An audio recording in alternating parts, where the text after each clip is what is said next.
berdoa supaya Tuhan menolong kami dalam pemberitaan firman hari ini. Berkati hamba-Mu yang menyampaikan, setiap kami yang mendengarkan, supaya kami Tuhan satu persatu boleh menikmati firman, fokus, konsentrasi untuk bisa menerima firman, karena firman adalah anugerah Tuhan yang kami dapatkan dari Tuhan sendiri. Berkati pemberitaan firman dari awal hingga akhirnya. Di dalam nama Tuhan Yesus kami berdoa. Amin. Shalom Bapak Ibu. Kita akan buka dalam 2 Tawarik pasal 24. 2 Tawarik pasal 24. Hari ini temanya bahaya dari pengaruh yang buruk.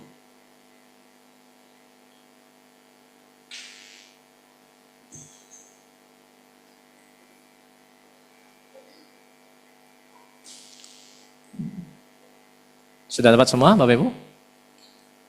Yang sudah coba kasih senyuman. Oh, ada yang belum. 2 Tawarik pasal 24.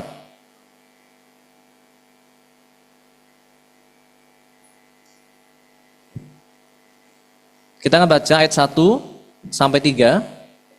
Nanti kita akan lanjut ke 17 sampai 27. Kita akan baca bergantian. Ayat 1 saya, Bapak Ibu akan ayat 2. Yoas berumur 7 tahun pada waktu ia menjadi raja, dan 40 tahun lamanya ia memerintah di Yerusalem. Nama ibunya ialah Zibia dari Berseba.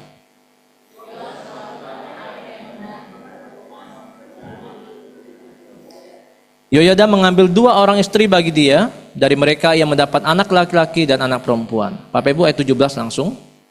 Ayat 17. 1, 2, 3.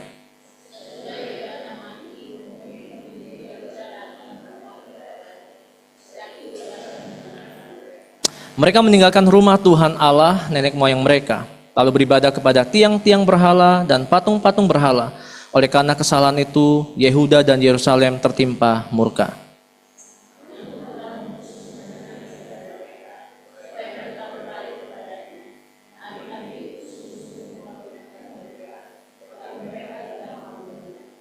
Lalu roh Allah menguasai Zakaria, anak Imam Yoyada.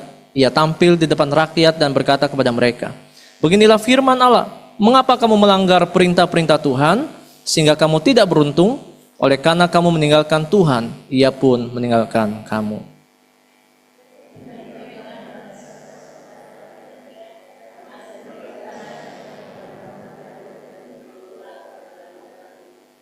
Raja Yoas tidak mengingat kesetiaan yang ditunjukkan Yoyada, ayah Zakaria itu terhadap dirinya. Ia membunuh anak Yoyada itu, yang pada saat kematiannya berseru, "Semoga Tuhan melihatnya dan menuntut balas."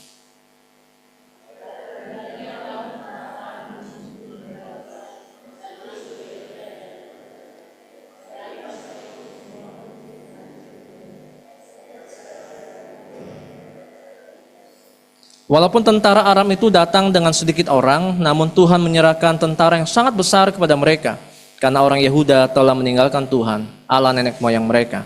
Demikianlah orang Aram melakukan penghukuman kepada Yoas. 25.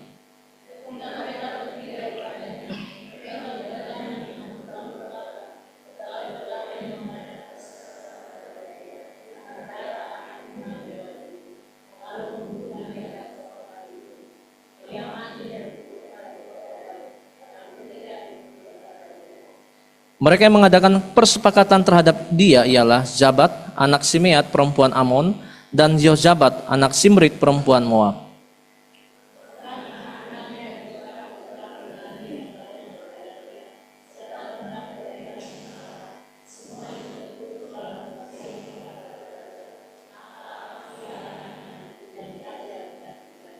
Amin.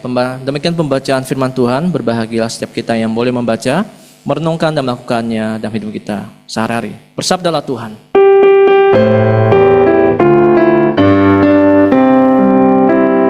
Bersabdalah Tuhan, kami mendengarkan.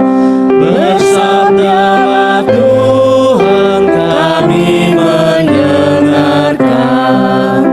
Kuatkanlah kami dan hiburlah kami. Kuatkanlah kami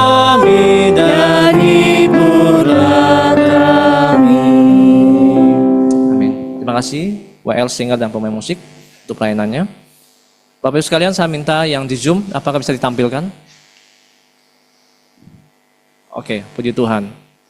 Shalom Bapak Ibu yang di Zoom, selamat beribadah. Apakah dengar suara saya di Zoom? Dengar, oke, thank you Musi. Dan kemudian yang di depan kayaknya ada saudara Ivan ya di depan. Ya, betul. Ivan bisa masuk ke dalam, Ivan? Saya merindukan wajah Ivan karena dalam hati tidak ketemu. Ivan, bisa? Kedengaran suaranya? Pastikan dengar suaranya ya. Dengar ya suaranya? Oke, baik. Selamat pagi Bapak sekalian. Ada satu survei. Indonesia dikenal dengan netizen yang paling tidak sopan se-Asia Tenggara. Di dalam survei ini mengatakan bahwa dari 33 negara, Indonesia nomor 29 yang paling tidak sopan. Maksudnya nilainya paling rendah kesopanannya. Jadi dari 33 negara itu Indonesia sangat tidak sopan, saudara. Nah di Asia Tenggara, Indonesia nomor 1 paling tidak sopan. Apa yang menyebabkan Indonesia tidak sopan? Netizennya suka hoax, scam, kebencian, diskriminasi kalau komen-komennya. Makanya Bapak Ibu kalau lihat di YouTube, lihat di TikTok atau di Instagram, coba lihat komennya. Yang lebih menarik itu komennya, bukan videonya, ya. Netizen ngomongnya luar biasa. Dan saudara Bapak sekalian, sosmed, sosial media telah memberikan pengaruh dampak yang buruk itu 32% untuk anak muda. Ini saya baca di PIW Research Center, mengatakan 32% anak muda terpengaruh buruknya dari sosial media, dari Instagram, ya, dari TikTok dan sebagainya. Bapak sekalian, dan terakhir ada satu. Indonesia kenapa tidak sopan? Dalam kehidupan sehari-hari juga ternyata karena orang Indonesia suka namanya pubbing. Pubbing itu adalah fun dan snobbing. Itu gabungan dari kata orang kalau berbicara kebanyakan melihat HP. Jadi lawan bicara yang tidak diperhatikan, tapi fokus ke HP-nya. Itu disebut pubbing. Dan pubbing ini bukan hanya usia yang kecil, tapi sampai dewasa. Semua melakukan hal yang sama. Tidak sopan. Kenapa? Karena ketika berbicara, HP-nya depan sini. Iya? Oh iya, oh, makasih. Tapi dia perhatikan menatap wajah orang berbicara. Itu namanya pubbing, saudara. Nah, saudara, itu pengaruh-pengaruh buruk yang terjadi di Indonesia. Dan itu real dalam dunia anak muda. Saya bicara sama Tian biasanya. Tian itu sambil main HP, sambil ngomong sama saya. Karisa main laptop, tapi jawab dia. Menjawab, tapi nggak perhatikan saya. Itu namanya pubbing. Saudara, hari ini kita belajar bahwa ternyata pengaruh buruk dalam Alkitab itu sudah sangat banyak terjadi. Dan hari ini kita belajar satu tokoh namanya Yowas, raja yang sejak kecil sudah menjadi raja umur 7 tahun. Saudara, dalam pembahasan hari ini saya membagi 2 bagian. Bagian yang pertama, bahwa pada awalnya Yowas ini penuh dengan kesetiaan, awal yang baik. Tapi pada bagian kedua, Yowas mulai memperlihatkan ketidaksetiaannya. Apa yang menyebabkan? Kita akan lihat apa yang menyebabkan dan bagaimana pengaruh buruk itu terjadi dan dampaknya seperti apa. Kita akan lihat satu persatu bagian hari ini. Yaitu bagian yang pertama, kesetiaan Yowas. Kemudian bagian kedua, ketidaksetiaan Yowas setelah Yoyada, imamnya, meninggal dunia. Kita lihat yang pertama, saudara. Bapak Ibu ketika baca 2 Tawarik pasal 24, 1-3, dikatakan sebenarnya Yowas adalah anak raja yang diselamatkan oleh istrinya Imam Yoyada. Bapak Ibu baca pasal 23, ada namanya Atalia. Atalia ini adalah seorang ibu, ya, dari ibu raja. Dia punya anak yang raja, tapi anaknya dibunuh, akhirnya dia balas dendam. Semua anak keturunan raja itu dia bunuh satu-satu. Tapi bersyukurnya, Imam Yoyada punya istri, itu selamatin Yowas ini. Yowas itu masih umur kecil, diselamatin.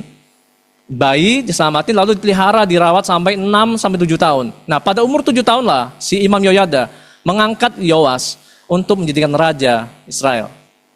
Oke? Dan dikatakan pasal 1 ayat 1, si Yowas memerintah selama 40 tahun dia memerintah dari umur 7 tahun. Berkat siapa? Berkat Imam Yoyada. Siapa yang membimbing? Imam Yoyada. Kita akan lihat ketika dia mulai memimpin, saudara, gebrakan pertama Yowas adalah dia ingin memperbaiki bait suci. Bapak Ibu bisa baca ayat yang keempat sampai ayat ke-15 sampai 16. Dikatakan bahwa Yoas dengan tegas mengatakan, ayo kita perbaiki bait suci. Karena bait suci sedang rusak. Apa yang kenapa menyebabkan rusak? Kita baca. Bapak Ibu perhatikanlah kitab. Ayat 7. Kita akan baca ayat 7. 1, 2, 3. Sebab anak-anak Atalia, perempuan fasik itu, telah membongkar semua rumah Allah, bahkan memakai barang-barang kudus rumah Tuhan untuk para Baal. Nah saudara ya, jadi Atalia ini masih balas dendam. Dia membunuh anak-anak raja, sekarang anak-anak Atalia melanjutkan dendamnya mereka, yaitu membongkar semua perkakas barang-barang kudus rumah Tuhan, diambil semua saudara. Maka Yoas yang melihat hal itu, dia bilang, nggak bisa begitu. Kita harus perbaiki rumah suci ini. Dengan cara apa? Dengan cara dia mempersembahkan, mengumpulkan semua rakyat. Semua rakyat itu dibilang, ayo kita berikan persembahan. Lalu ditaruh satu peti di luar bait suci, depan pintu gerbang rumah Tuhan. Maka semua warga, semua rakyat itu mempersembahkan di peti itu. Setiap kali penuh, diangkut, disimpan lagi, ditaruh lagi. Kalau udah penuh, diangkat lagi, sampai mengumpulkan banyak uang saudara, sampai bisa membangun bait suci, memperbaiki bait suci, renovasi bait suci dengan baik. Sisanya saudara, dia beli perkakas yang lain. Sekarang saya tanya, luar biasa enggak tindakan Yoas? Iya, luar biasa. Dia memperbaiki bait suci selama Imam Yoyada hidup saudara. Ayat yang ketiga saya bacakan ya. Ayat 2. Yoas melakukan apa yang benar di mata Tuhan selama hidup Imam Yoyada. Nah sekarang kita masuk bait yang kedua saudara. Masa kedua. Tadi kan masa kesetiaan. Sekarang ketidaksetiaan. Ini yang saya mau berkata, ini inti firman Tuhan yang kita katakan, yaitu pengaruh buruknya. Kita lihat bagaimana pengaruh buruk bekerja, prosesnya seperti apa, dampaknya seperti apa. Masa ketidaksetiaan Yoas itu ketika Yoyada meninggal.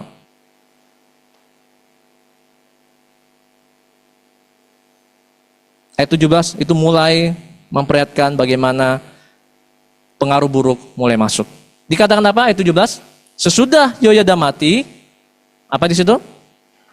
Pemimpin-pemimpin Yehuda datang menyembah kepada raja. Sejak itu raja mendengarkan mereka. Mereka meninggalkan rumah Tuhan Allah nenek moyang mereka.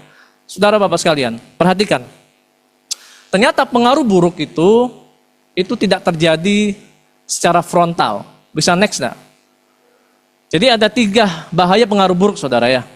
Jadi di sini Yoas mulai terpengaruh oleh pengaruh yang buruk. Bisa next Kak Yoda? Kak Damar? Ada 3 bahaya pengaruh buruk yang dilakukan oleh Yoas, yang dialami oleh Yoas. Yang pertama, nanti kita akan bahas satu-satu ya. Pengaruh buruk itu menggeser hatinya dari Tuhan kepada Allah lain.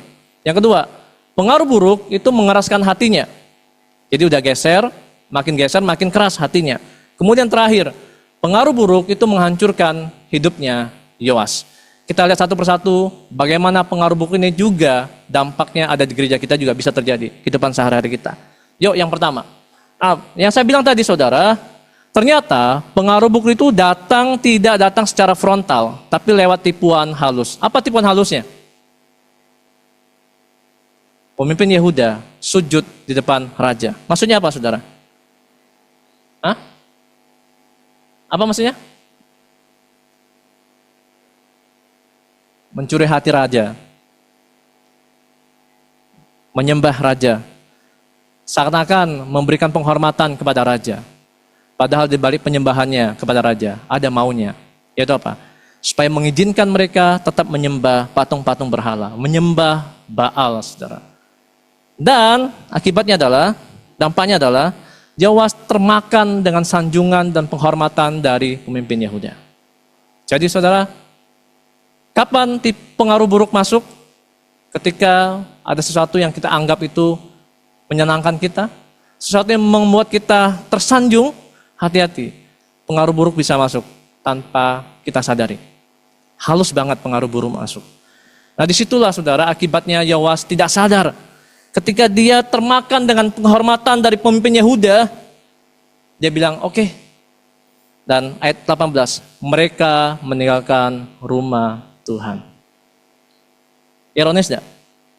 Dia yang punya semangat memperbaiki bait suci, dia yang punya ide memperbaiki bait suci, Ketika sudah selesai renovasi semua, saudara. Hanya gara-gara pengaruh buruk masuk dengan penghormatan tadi. Dia mulai tinggalkan rumah Tuhan yang dia perbaiki itu.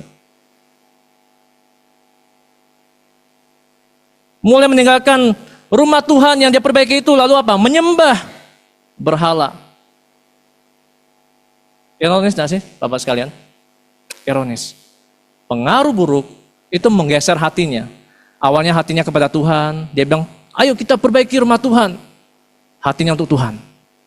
Tapi gara-gara pengaruh buruk masuk, saudara, dia mulai geser hatinya.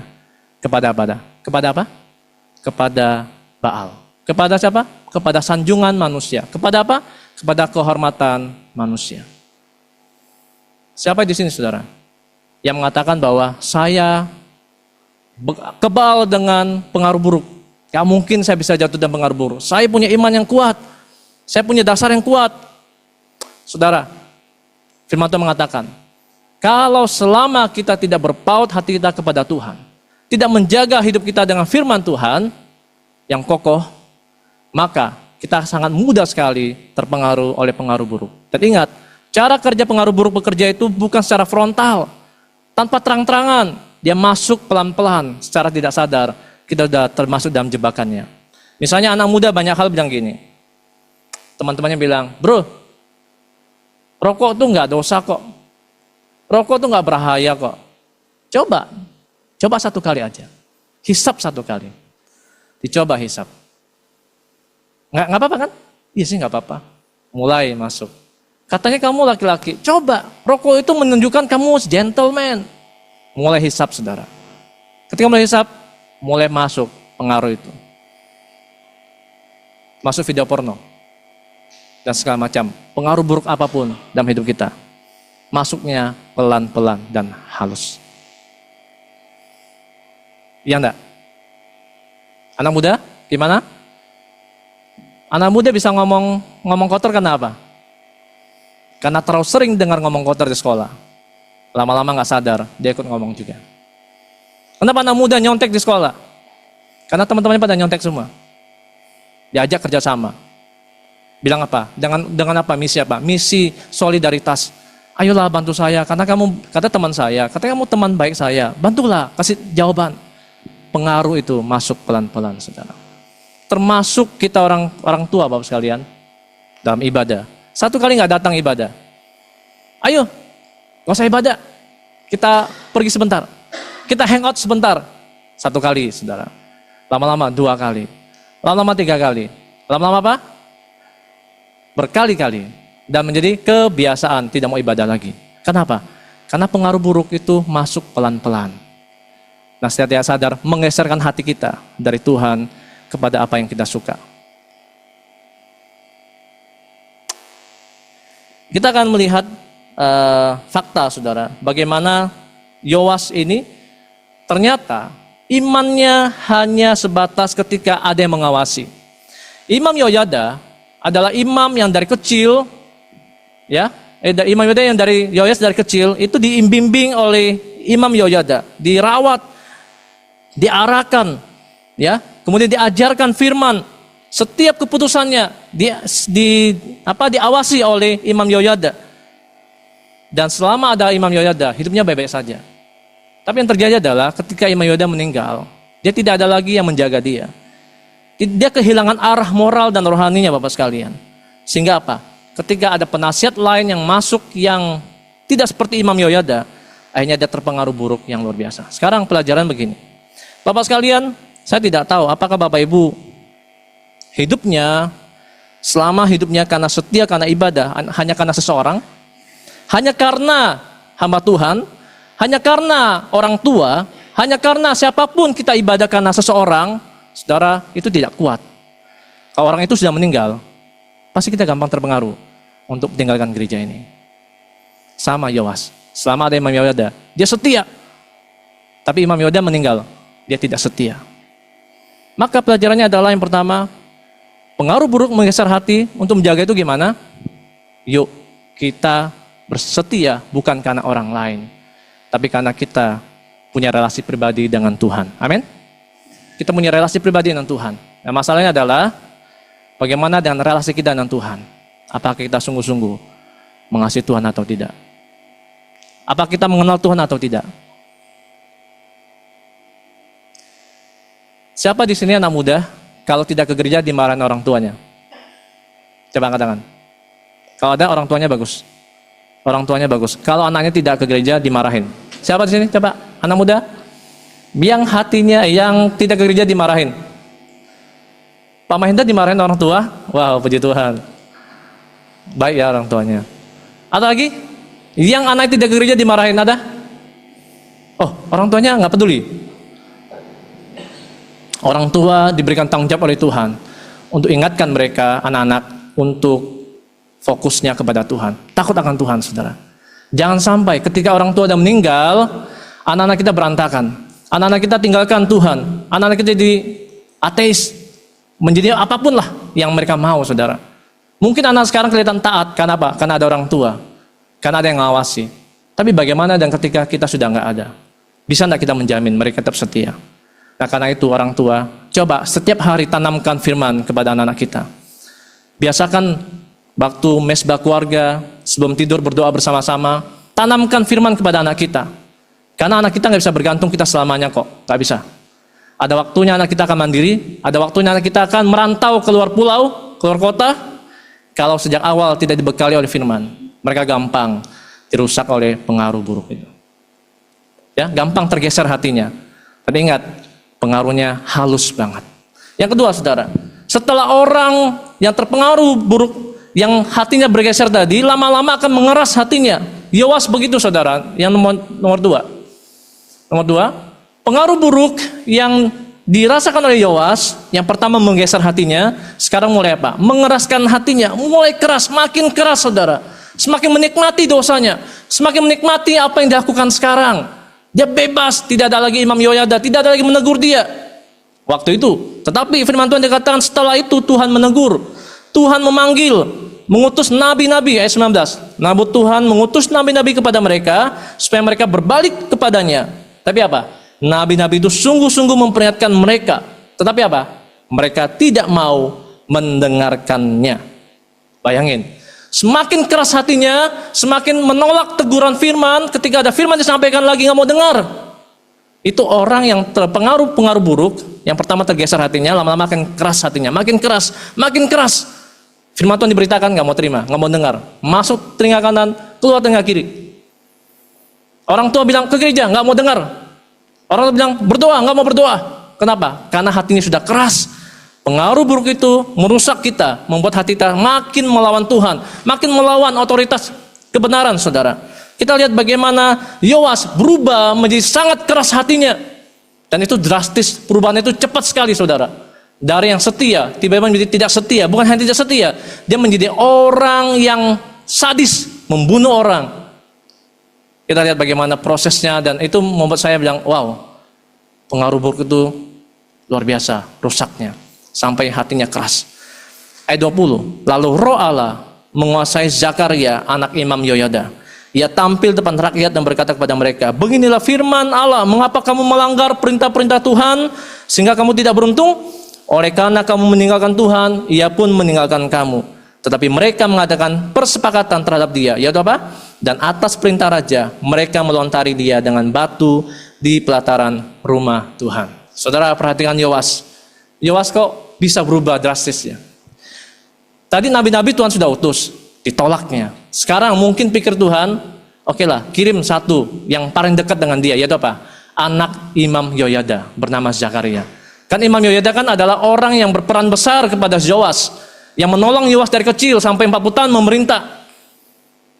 Tapi sekarang kita lihat, Yoyada tidak memimpin sampai 40 tahun, ya pokoknya puluhan tahun. Tapi bagaimana peran Yoyada itu harusnya membuat dia ingatkan, oh ya, Imam Yoyada kan pernah tolong saya. Sekarang anaknya berhadapan dengan dia. Bukannya dengarkan Imam Zakaria, tapi malah apa? Bersengkokol untuk membunuh Zakaria, anak Imam Yoyada. Coba ayat yang 22. Kata firman Tuhan dikasih satu deskripsi yang sangat membuat saya terkaget-kaget. Yaitu apa? Raja Yoas tidak mengingat kesetiaan yang ditunjukkan Yoyada, ayah Zakaria itu. Paham gak sih? Orang yang tahu diri, saudara ya, orang yang pernah ditolong sama seseorang, dan tolongnya bukan hanya 1-2 kali, dan ini bertahun-tahun, puluhan tahun ditolong sama orang ini. Ketika anaknya datang, malah anak ini dibunuh, saudara. Dia melupakan kesetiaan Imam Yoyada yang membuat dia bisa jadi raja. Lupa semuanya, saudara. Kenapa? Hatinya keras. Perhatikan bagaimana pengaruh buruk itu bekerja. Pertama, dia menggeser hati kita dulu. Yang kedua, dia mengeraskan hati kita. Makin sadis kita, saudara. Saya akan bacakan tentang fakta bagaimana Imam Zakaria dibunuh. Fakta ini membuat saya bilang, iya, Yoas itu sadis. Coba saya bacakan ya. Di mana Zakaria dibunuh, saudara? Coba baca. Di mana Raja atau Imam Zakaria itu dibunuh? Di mana? Bisa dibaca ayat 21? Di mana, saudara? Di pelataran rumah Tuhan. Dan cara bunuhnya pakai apa? Lempar batu. Bapak Ibu tahu, ini hukuman yang memang Alkitab ada katakan dalam Perjanjian Lama. Cara hukuman ini memang terbiasa dilakukan oleh orang Israel ketika didapatkan orang yang melanggar pelanggaran yang sangat parah. Ya, misalnya perzinahan. Itu pasti akan dilempar batu, saudara. Tapi tidak pernah di pelataran Bait Suci. Biasanya lemparan itu, hukuman itu dilempar di satu tempat. Misal saya bacakan satu tempat di masa tempat-tempat di mana ada tebing, saudara. Ada bebatuan, tebing di luar kota. Tidak pernah di dalam kota. Kenapa? Karena mereka paham, percaya bahwa supaya noda itu tidak akan mempengaruhi atau menkontaminasi daerah itu. Ya, perhatikan saudara ya. Dan biasanya orang yang kalau dibunuh itu dilempar itu didorong dulu, saudara. Didorong dari tebing, waktu jatuh kalau masih hidup dilempar. Pertama lempar kepalanya dulu. Sasaran pertama adalah kepalanya. Dilempar, kalau masih belum mati, lempar bagian semua tubuhnya dilempar sampai mati. Itu harus di luar kota. Tidak boleh di dalam kota.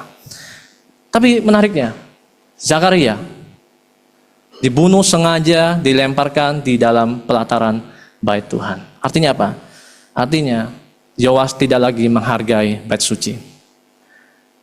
Bait Suci tempat kehadiran Tuhan, di mana dia semua punya semangat misi untuk memperbaiki Bait Suci.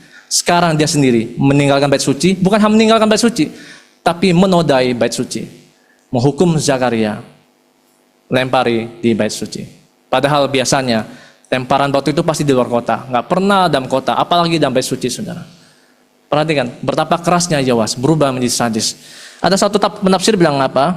Ini ada kejahatan yang biadab. Ini saya kutip kata-katanya. Kejahatan yang biadab, kekejaman yang menjijikan, pencemaran yang keterlaluan, kebejatan rohani yang mengerikan, ketidakberterima kasih yang sangat keji. Dia lupa, saudara, siapa itu Zakaria? Zakaria itu anaknya Imam Yoyada yang menjaga, menolong dia, menyelamatkan dia, memimpin dia. Sekarang anaknya dia bunuh dan kejam lagi. Udah itu bunuhnya di Bait Suci lagi, saudara, di pelataran Bait Suci. Ini ada kejahatan yang biadab, saudara. Ini kata tafsiran. Itu karena semua apa? Karena pengaruh buruk. Ketika hati kita dikuasai pengaruh buruk, hati kita semakin keras, semakin keras. Jadi jangan heran. Dulu mungkin kelihatan orang ini, oh dia setia ibadah. Dia dulu, wah kalau dia mimpin pujian luar biasa. Kalau dia nyanyi suaranya bagus, dia aktif ibadah. Kok sekarang kok dia jadi gini ya? Itu pasti karena pengaruh buruk. Itu pasti apa? Karena hatinya tidak lagi pada Tuhan. Dia meninggalkan Tuhan, saudara. Bisa next ya? Ada 3 hal yang kita lihat. Bisa next sebentar? Lagi? Nah, Yoas tidak ada lagi rasa terima kasih pada Yoyada. Yoas tidak ada lagi rasa hormat kepada Bait Suci. Yang terakhir, Yoas tidak lagi takut akan Tuhan. Dia sama sekali tidak takut lagi akan Tuhan. Dia merasa orang jagoan, penjahat unggul. Siapa yang bisa begini, saudara? Apakah hanya Yoas? No, kita semua bisa demikian kalau kita tidak sungguh-sungguh di dalam Tuhan. Bisa sebelumnya? Ada sebuah pengajaran yang saya dapatkan dari bukunya Profesor Senjanjaya. Ini bisa menolong kita bisa berpikir sebentar Bapak sekalian. Saya bacakan kutipannya. Sungguh malang pemimpin yang berada di antara kritikus yang tidak mengasihi, unloving critics, dan kekasih yang tidak kritis, uncritical lovers. Itu apa? Saya coba menjelaskan sedikit. Di dalam gereja kita, rata-rata terbagi dua kelompok, saudara. Ya, rata-rata, nggak semua. Kelompok pertama adalah kelompok orang yang suka mengkritik pemimpinnya. Dan dasarnya memang dia tidak mengasihi pemimpin itu. Dia nggak suka dengan pemimpin itu. Dia akan terus mencari kesalahan pemimpin itu. Karena dasarnya dia tidak suka dengan pemimpin itu. Maka dia kritik, menjatuhkan. Itu ada. Kelompok yang kedua. Dia mengasihi pemimpin itu, saudara. Sangat mengasihi pemimpinnya.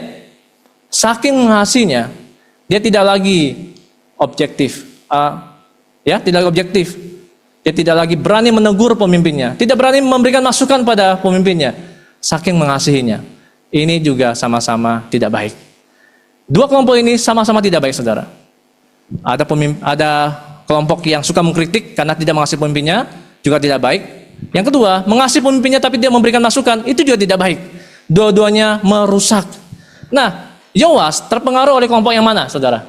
Yoas terpengaruh kelompok yang kedua. Mengasihi, saya katakan mengasihi kan? Datang sujud menyembah raja itu, tapi justru memberikan pengaruh yang buruk. Yoas berubah hatinya, saudara. Next, bisa next. Kritikus yang tidak mengasihi, pengkritik pemimpin karena semangat menjadi oposisi dari pemimpin itu dan mengisap energi emosional dari pemimpin tersebut. Kemudian yang kedua, kekasih yang tidak kritis. Orang-orang yang asal bapak senang, yang menjilat semua harapan dan kehendak pemimpin, tidak mampu menilai keputusan dan tindakan pemimpin secara objektif, saudara. Ini ada nih, saudara, ada. Nah, biasanya pemimpin itu senang yang nomor dua. Lebih aman merasa, aku mau punya pengikut yang adem-adem, yang tidak memberikan masukan, apa yang saya mau ikuti, itu zona nyamannya pemimpin. Dan itu palsu, saudara. Zona nyaman yang palsu. Dan pemimpin tidak senang kalau ada kelompok kritikus yang mengkritik dia terus, dia nggak senang. Kalau bisa dia singkirkan orang-orang seperti itu. Nah, sebenarnya apa yang kita inginkan? Kita bilang harusnya kita mau orang yang mengasihi, tapi juga orang yang mau memberikan masukan. Paham Bapak sekalian?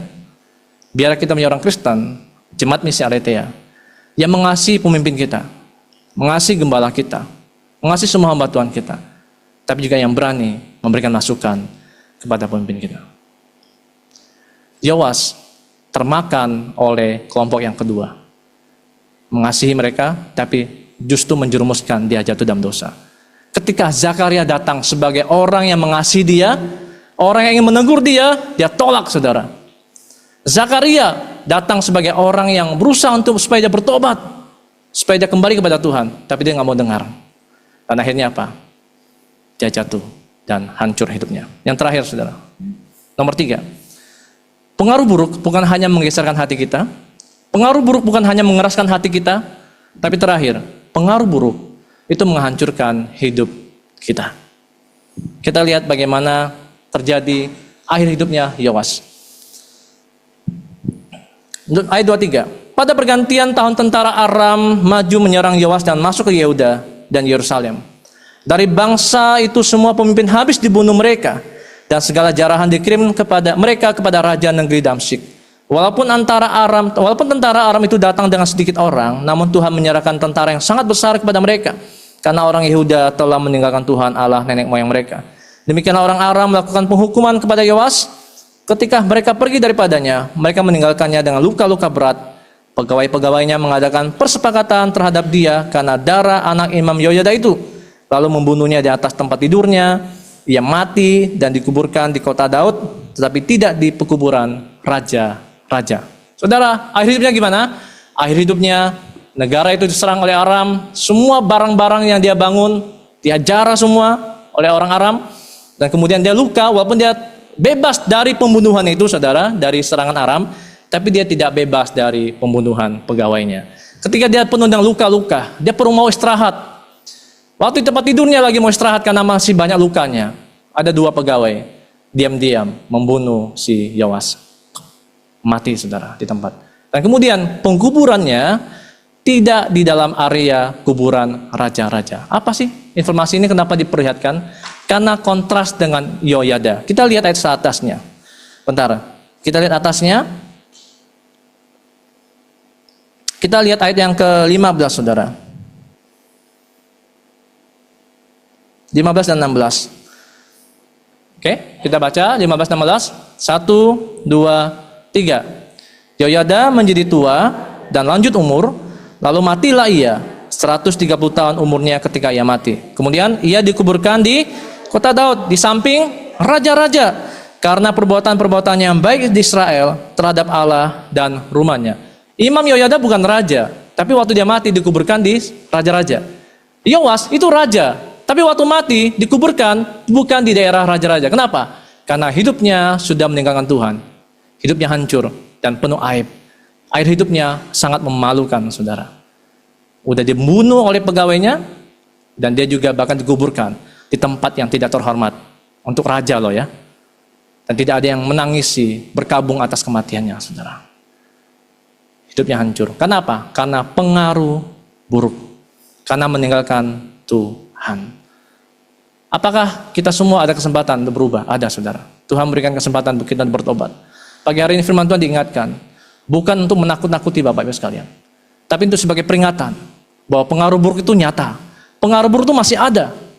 Dimanapun kita tinggal, berada, pengaruh buruk itu muncul, saudara. Dia masuknya pelan-pelan, tidak frontal, halus-halus. Pertama dia geserkan hati kita dulu, geserkan prioritas kita dulu. Lama-lama hati kita makin keras, makin keras, makin keras. Ditegur tidak mau dengar. Ya toh?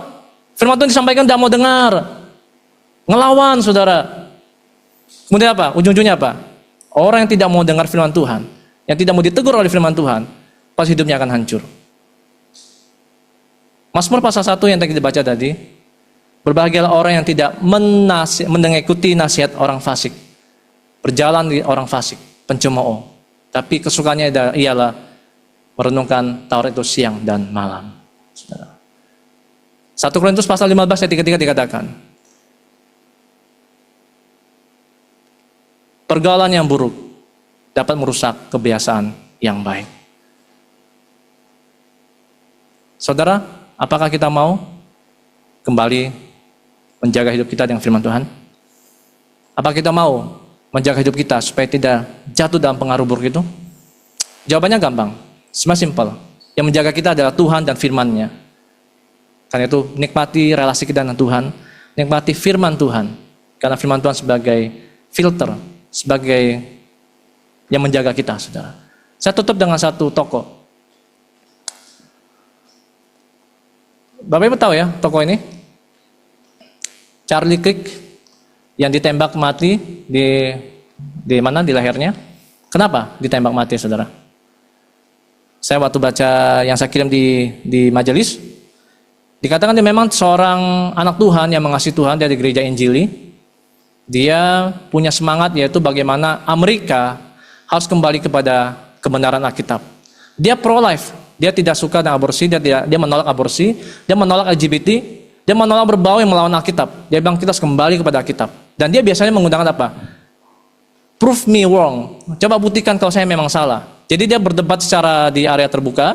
Dia mengadakan Q&A di mana-mana, di kampus-kampus, di area terbuka. Dia bilang silakan tanya apapun, dia akan jawab. Nah, jawaban itulah yang membuka pikiran, mata orang, hati orang tentang kebenaran. Sudah waktunya kita kembali kepada kebenaran Alkitab. Tapi saudara, Tuhan berkehendak lain. Pada saat dia lagi tanya jawab, dia ditembak mati, betul? Tapi yang saya mau katakan sisi lainnya begini. Charlie Kirk, seorang yang berdiri teguh pada Alkitab. Dia menolak pengaruh buruk. Dia tidak kompromi dengan pengaruh buruk. Dia berani menyuarakan kebenaran. Dan dia dipakai Tuhan mempengaruhi banyak orang anak muda kembali ke arah yang benar, yaitu kembali pada Alkitab dan Tuhan. Bapak Ibu tinggal pilih, kita mau jadi seperti Yoas, atau seperti Charlie, atau seperti Tuhan yang mau. Tuhan, kiranya Tuhan menolong kita semua. Pengaruh buruk, bahayanya menggeserkan hati kita, mengeraskan hati kita, dan menghancurkan hati kita. Sebelum terlambat, bertobat, kembali keseriusan sungguh-sungguh ikut Tuhan, nikmati firman-Nya. Mari kita berdoa.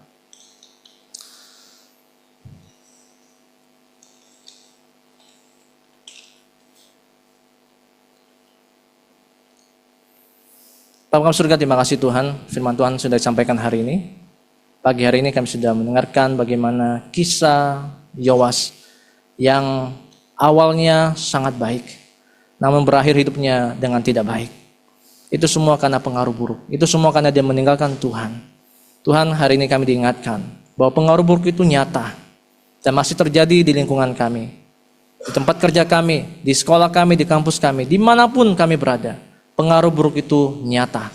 Dan mereka masuk mempengaruhi kami dengan cara yang halus, bahkan kami tidak sadari. Akhirnya kami menggeser hati kami dari Tuhan kepada hal yang lain.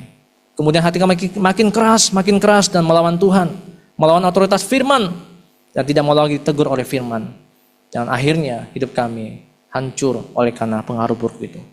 Tuhan, ini firman Tuhan mengingatkan kami, memberikan peringatan yang keras buat kami, bahwa kami harus berpaut tetap kepada firman dan jangan pernah sekali meninggalkan Tuhan. Saya percaya bahwa Tuhan, orang pilihan memang tidak bisa jatuh tergeletak.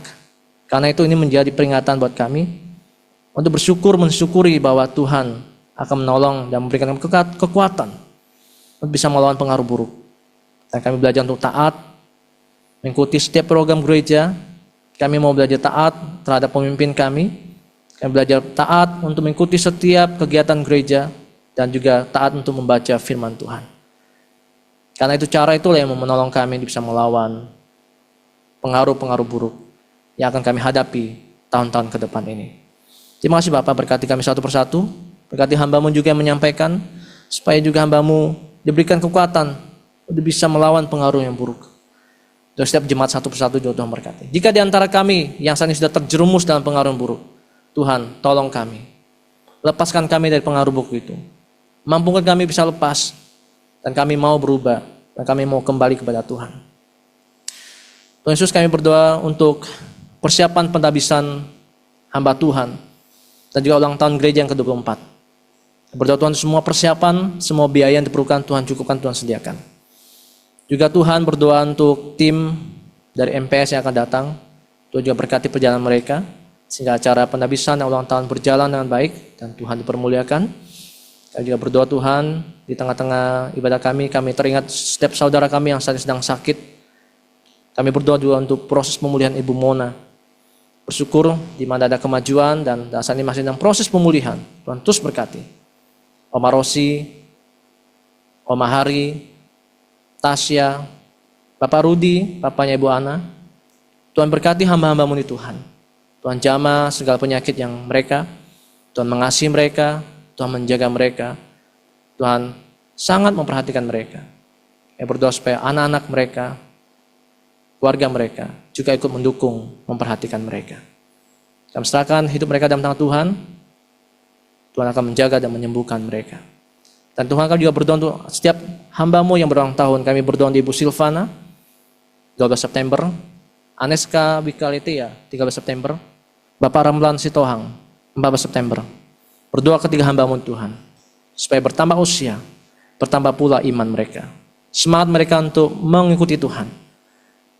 Berkati supaya mereka menjadi ayah atau ibu atau anak yang boleh mentaati, yang memberikan teladan, dan yang sungguh hidupnya untuk Tuhan.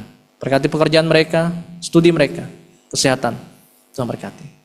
Terima kasih Bapak, ini doa kami. Kami berdoa seperti yang Tuhan Yesus ajarkan kami berdoa. Bapa kami di surga, dikuduskanlah nama-Mu, datanglah kerajaan-Mu, jadilah kehendak-Mu di bumi seperti di surga. Berikanlah kami pada hari ini makanan kami yang secukupnya, dan ampunilah kami akan kesalahan kami. Seperti kami juga mengampuni orang bersalah kepada kami, dan janganlah membawa kami ke dalam pencobaan, tapi lepaskanlah kami daripada yang jahat. Karena Engkau yang punya kerajaan, kuasa, dan kemuliaan sampai selama-lamanya. Amin. Tuhan Yesus memberkati. Saya serahkan kepada yang memimpin.